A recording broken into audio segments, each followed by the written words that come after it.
Yes. So the sharp rise in oil prices is something that caught us off guard. Definitely, we are very light in the energy space. In the short term, it definitely will have a big impact on our region. I still think that it's difficult to go above 80 because there are lots of people who really wants to sell the land near 80. So it's so difficult to reach the 80. We have seen significant uptick in outbound cross-border M&A from Japanese companies. If you look at the numbers, outbound deals make up over 60% of the total volume, which is significant.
Everything reminds me of you, but everything is not enough. Feeling out by the ocean, among all those white hot sands, where every sunrise is just for you. So come along and take my hand.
Everything reminds me of you, but everything is not enough. Feeling out by the ocean, among all those white hot sands, where every sunrise is just for you. So come along and take my hand. Wake up, London. Shanghai. New York, New York. Get out of bed. Greet the day. It's time to make a difference. Forge ahead with new ideas and work together. You'll dream bigger. After all, you're an artist, an athlete, a tech enthusiast, a role model. Remember, your differences make us stronger, make us smarter, more innovative. It's in our culture at Jp Morgan Chase, our DNA. Every career is designed with you in mind, to make an impact, to lead. Extremely impactful. Because the chance of a lifetime is all in a day's work. And when the day is done, you refresh, refuel, and get ready for tomorrow. So good night, Rome. Sleep tight, Sydney. Sweet dreams, Tokyo. We'll see you in the morning.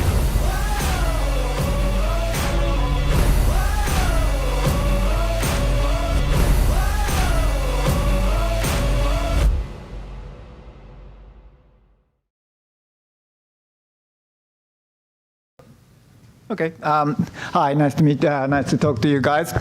My name is Masamichi Adachi. I'm working in the Jp Morgan as a senior economist for the last 12 years, and I'm now going to talk about the outlook of the 2019 of the Japanese economy, and probably more global economy as well. We believe that the 2019 Japan's economy faced two headwinds. One is the global uncertainties and the VAT hike scheduled in October this year. If you take a look at, okay, so you've got the headline inflation is not looking quite so bad, but core is flat. I mean, is this 2% inflation target just really pretty fantastical at this point? I think as far as CPI goes in Japan, any positive number is good.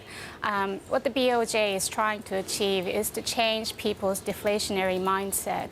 And, to be honest, the 2% target may be quite strong, but we are seeing pockets of the economy where wage hikes are pressuring companies to raise prices, and that price hikes are getting through. So any positive number, in my view, would be a good number. Well, the Japanese banks have been suffering from the non-performing loans for some time, but against the background of the deleveraging of the Japanese corporations. So last year, definitely, that was a big impact to the market. I wouldn't say we are over the tech crackdown or the policies that affect those sectors, but I think we are now somewhat in a stage where it has become a little bit more predictable, a little bit, we are able to, put those assumptions into our earnings numbers, for example. So Japanese companies have been increasingly engaging with activist shareholders. There are several reasons. One is the cross-shareholding has been gradually unwound. Two is the introduction of stewardship code in 2014. Even domestic traditional shareholders became more active. Number three, the newly introduced corporate governance code requires Japanese companies to be more disciplined to create shareholders' value. If you're expecting that perhaps prices could become a concern, are there any sectors in particular across Asia where valuations are too stretched that investors should be concerned about? Hi, yes, I wouldn't focus on sectors individually, but overall, when you focus on quality companies or companies that have strong market positions in any sectors, we believe those companies would fare better in this environment with the pricing power that they have, and also with regards to managing the input cost inflation that we've seen so far. Looking ahead, the hotspots from a sector perspective are consumer, financial institutions, healthcare, and technology. And from geography perspective, US continues to be the most preferred destination for Japanese companies, and Western Europe, and to some extent Southeast Asia, given the geographical proximity to Japan. Very much, Anthony-san, and thank you very much, Anthony-san, for inviting me this opportunity, and nice to see you again, Jesper-san. We used to work together in Jp Morgan, so very happy to see you again. And thank you very much for this opportunity today. I'm very glad to have this speaking here. And actually, I just heard that last time I have this opportunity was in 2007, when the yen was around 124. And probably, if I remember correctly, I was expecting that the yen to go up to the 130.